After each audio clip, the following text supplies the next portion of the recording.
today we have this Ford Raptor in the shop. It's already fully tinted, but it doesn't look the greatest. If you want to come up here, I'll show you what it looks like. As you can see here, there's a lot of contamination in the film.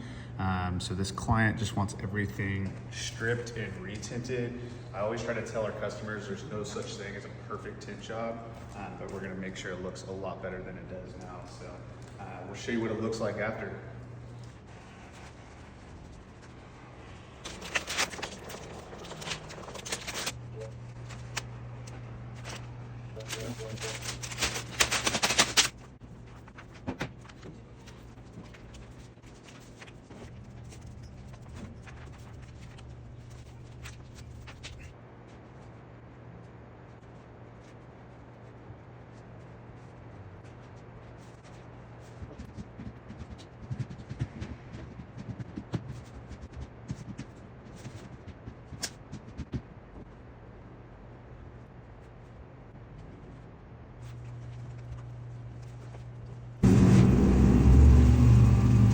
Alrighty, we got it all finished up.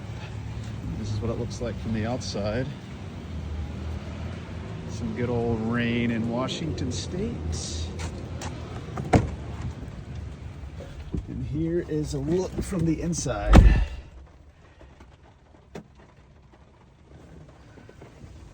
And this is what your tent is supposed to look like without a bunch of dirt inside of it.